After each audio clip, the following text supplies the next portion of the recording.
As I stepped into that quirky, offbeat world where the strangest things somehow make perfect sense, I found myself drawn into the orbit of a man whose entire life seemed like a parody. Until you looked closer. Weird Al Yankovic, the accordion-wielding king of musical mischief, has spent decades making us laugh. But now, at 65, he's lifting the curtain on the rules he lived by, the pain he buried, and the choices that shaped a career nobody expected would last this long. For someone famous for rewriting hit songs with silly lyrics, his greatest rewrite may have been his own life story.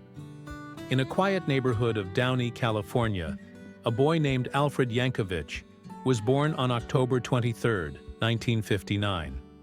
His world was small, neat, and tightly monitored. His father worked in a factory. His mother was a secretary. And Alfred, their only child, was raised with fierce protection and minimal freedom. He wasn't allowed to roam like the other kids, and when his father warned him about talking to girls, it was said with such finality that he believed it. So he stayed indoors, insulated, isolated, but not idle. The silence wasn't a cage. It was a workshop. And inside, something odd and wonderful was taking shape. One afternoon, just before Alfred turned 7, a door-to-door salesman knocked. He was selling music lessons. His parents could pick guitar or accordion. They chose the accordion, partly because of a shared last name with Frankie Yankovic, the polka legend. That simple, strange choice, accordion over guitar, was the pebble that started the avalanche. Al took to the instrument immediately. He practiced constantly, pouring his solitude into every note. The accordion wasn't just music. It was escape, identity, a voice. And eventually, it became a shield. From early on, Al was ahead of his classmates. Literally. He started school young and skipped a grade, which meant he was always the smallest, the youngest, the most out of place. When he arrived at Cal Poly, just 16 years old, he was a quiet, unusual kid living in room 43G of Sierra Madre Tower. His dorm mates didn't know what to make of him. He wouldn't even walk to the showers in a towel. He carried his clothes there, fully dressed. One day they hid his clothes as a joke, and he had to make his way back wrapped in a shower curtain.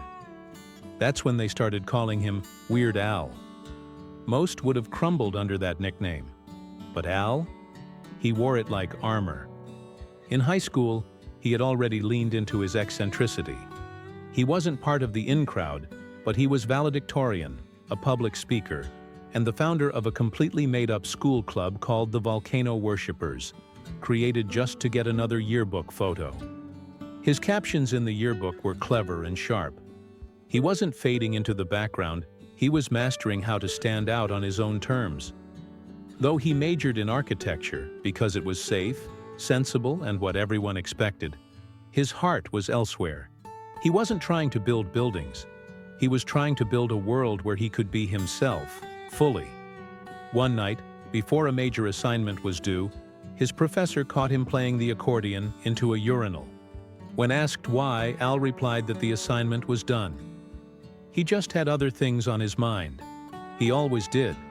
His big break wasn't on a stage, it was in a bathroom. One tiled, echo-filled restroom on the Cal Poly campus became his recording studio. Armed with a cheap tape recorder and his trusty accordion, Al recorded My Bologna, a parody of the Knack's My Sharona. He mailed it to comedy radio legend Dr. Demento. It became an instant favorite. Suddenly, this awkward college DJ had people laughing across the country. The Knack's lead singer even told a Capitol Records executive, "You need to release this." And just like that they did, paying him $500 to press and distribute the song. On Christmas Day, 1979, My Bologna hit stores. 10,000 copies sold in a month. That song, recorded in a bathroom, became the first note in a symphony of chaos, satire, and surprisingly deep self-respect. Al wasn't trying to be edgy. He wasn't chasing cool. He was simply being himself in a world that often punishes people for doing exactly that. By 1982, he had a few songs getting radio play thanks to Dr. Demento, but most record executives still scoffed. Parody songs were seen as gimmicks, no longevity, no risk worth taking. But Al didn't stop. He recorded I Love Rocky Road, a twist on Joan Jett's hit. It was goofy, punchy, and strangely infectious. Guitar icon Rick Derringer helped him polish it. When it hit an LA radio station, phones lit up. People couldn't get enough. Suddenly, he wasn't just that weird guy. He was the Weird Al. That song landed him a contract with Rock and Roll Records. His first album followed in 1983. It featured a new version of My Bologna, a parody of Mickey called Ricky about I Love Lucy, and the unforgettable Another One Rides the Bus. With Dr. Demento's help, Al toured the East Coast and Midwest, finally playing to crowds who wanted to hear him. People who understood the joke, who were the joke. But not every crowd was welcoming. That same year, he opened for the new wave band Missing Persons. The audience was not amused. For 45 minutes, they hurled insults and trash, tearing him apart. After the set, shattered and humiliated, Al made his way to the parking lot. A kid walked up and asked if he was Weird Al. Al said yes. The kid looked at him and said, "You suck." That could have ended it all. Instead, Al made a decision. He would never again perform for people who didn't get it. He would only play for the ones who came for him. That moment, painful as it was, became a turning point. He didn't need to chase anyone's approval. He just needed to keep being Al. Weird, unapologetic, and real. Because sometimes the strangest people make the biggest impact, not by fitting in, but by staying exactly who they are. Back in the early 80s, no one was betting on parody songs to shake the charts. But on a cold December day in 1983, something wildly unexpected was about to unfold. Al Yankovic stepped into the studio and recorded Eat It, his cheeky spin on Michael Jackson's Beat It. When it dropped in February 1984, no one could have predicted what would happen next. It didn't just make noise, it detonated. While it climbed to number 12 in the US, it shot straight to number 1 in Australia, hilariously overtaking Jackson's original. The music video was a shot-for-shot spoof, absurd and brilliant. And somehow it worked, because Al claimed he looked just like Jackson, which, of course, made it even funnier. But what most people didn't know was that Al had called Jackson personally to get the green light. Jackson said yes. He thought it was funny. That phone call turned into Al's first Grammy and made Eat It a cultural milestone. But that was just the beginning. Al wasn't just a guy with a sense of humor. He built a whole identity. The wild curls, those ridiculous yet lovable Hawaiian shirts, and that ever-present accordion. He became instantly recognizable. A walking cartoon in the best way. Then came the food songs. There were so many that by 1993 his label insisted on putting out an entire album dedicated to them. It was called The Food Album, a silly, gluttonous compilation of 10 food-themed tracks. Al wasn't thrilled. He thought it was a gimmick. But fans, they devoured it. Ironically, one of the songs on that album, Girls Just Want to Have Lunch, was something Al absolutely hated. He only recorded it because the label twisted his arm. Still, the image stuck. Al and food became inseparable in the public's imagination. Years later, when he called Kurt Cobain to ask if he could parody Smells Like Teen Spirit, Cobain's first question wasn't about the lyrics. He asked, "It's not about food, is it?" Al chuckled. No, it wasn't. And that charm, that ability to poke fun while still being respectful, won over even the most unlikely fans. Like Kurt Cobain. And even grunge had to make room for Weird Al. By April 1984, Al's momentum was unstoppable. MTV, still in its early days, handed over the controls. For a few glorious hours, the airwaves belonged to him.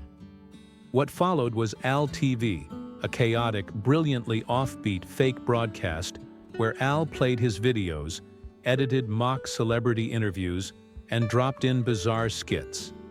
It was weird, it was messy, and fans loved every second. Over the next 2 decades, he made 10 of these specials. They became as anticipated as his albums. At a time when MTV was scrambling for content, Al brought a strange kind of order to the madness. He didn't just blend music with comedy, he made them inseparable.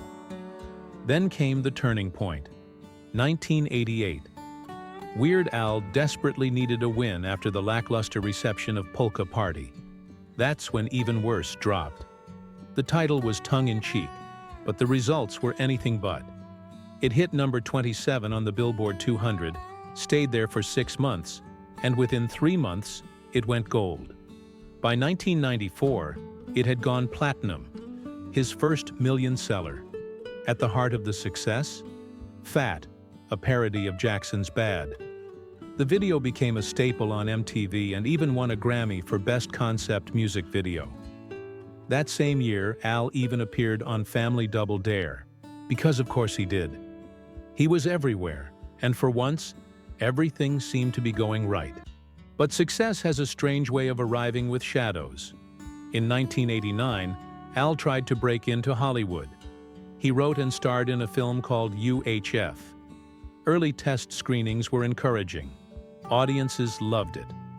Their scores were sky high, rivaling early RoboCop responses. Al dared to believe this might be his big screen moment. But when it premiered that summer, everything collapsed. Theaters were packed, with competition. Batman, Indiana Jones, and The Last Crusade, Ghostbusters 2, Lethal Weapon 2. Al's quirky little film never had a shot. Critics were brutal, audiences overlooked it, and within weeks, UHF was gone. Just like that. That failure hit him like a freight train. For 3 years, Al floundered. He called it the most creatively empty period of his life. There was talk that he'd be the next Woody Allen. After UHF, those calls stopped. Doors closed, people avoided eye contact. He wasn't depressed, but he felt broken. For a while, he disappeared, questioning if comedy or music had any place left for him. And in that silence, another major shift happened. He ended his longtime partnership with producer Rick Derringer. The man who had helped shape his first 5 albums was gone. Al knew it was time. He needed to take the reins and produce on his own. It wasn't just survival. It was evolution. The spark that brought him back? A phone call. Al wanted to parody Nirvana's "Smells Like Teen Spirit," but couldn't get through the typical channels. So he just picked up the phone and called Kurt Cobain backstage at Saturday Night Live. Cobain loved the idea, said yes on the spot. And just like that, Smells Like Nirvana was born in 1992. It was a riot, funny, sharp, and packed with affection. The video even featured some of Nirvana's original cheerleaders. Al wasn't just back, he was better than ever. The album Off the Deep End put him back on the map and ended the darkest chapter of his career. From there, the 90s became Al's golden years. Alapalooza in 1993, Bad Hair Day in 1996, featuring Amish Paradise, his take on Coolio's Gangsta's Paradise. The album exploded. It hit number 14 on the Billboard charts and became a staple of 90s pop culture. It even educated fans about the original artists by simply listing them in the album credits. Then came Running with Scissors in 1999, featuring The Saga Begins, a Star Wars retelling, and It's All About the Pentiums, a jab at tech nerds. All told, Al sold more than 4.5 million albums in the 90s alone. Bad Hair Day even went double platinum. Even in conflict, Al handled things with grace. When Coolio accused him of parodying without consent, Al sent a handwritten apology and a share of royalties. They didn't speak for years. But in 2006, backstage at a tech convention, they met again. Coolio admitted he had overreacted. He even joked that if Michael Jackson could laugh at himself, maybe he could too. He never expected a dietary shift to be life-changing, but when Weird Al Yankovic gave up meat, something shifted. What started as a quiet personal choice became a quiet evolution. He tested full-on veganism, though he'd later quip about cheating with the occasional dairy indulgence.